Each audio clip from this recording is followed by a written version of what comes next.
Dengan terbitnya serangkaian data terbaru soal inflasi, mayoritas investor di Wall Street memperkirakan Bank Sentral Amerika Serikat atau Federal Reserve akan kembali menurunkan suku bunga acuan pada Desember.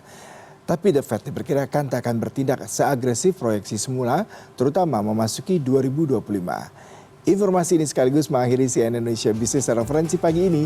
Saya Yudi Yudawan, terima kasih dan sampai jumpa. Indikator laju inflasi yang menjadi acuan utama Bank Sentral AS atau Federal Reserve menguat dibandingkan bulan sebelumnya.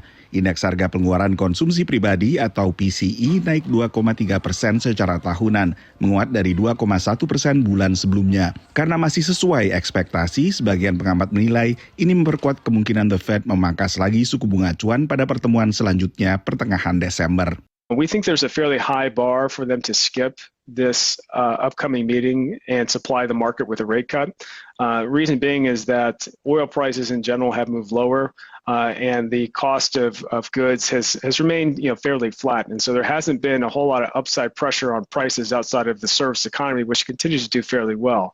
You put it all together, we're not too far away from the Fed's 2% goal, and they would like to see rates move lower to hopefully broaden out economic participation and economic ongoing kind of performance across companies of various sizes in the United States. Tapi pengamat lain tak terlalu yakin, apalagi dengan indikasi bahwa laju inflasi masih sulit diredakan di beragam sektor. When we're looking at the data that's coming in, again, for a data-dependent Fed, this means maybe we just need to slow down a little bit. Maybe we were planning on a 25 basis point cut, but maybe we can skip this at the end of the year in December. And that is really what the market is pricing in. I think pausing is okay. I think the markets and the Fed watchers know that this is a cycle. The Fed isn't going to cut twice and then just wait forever.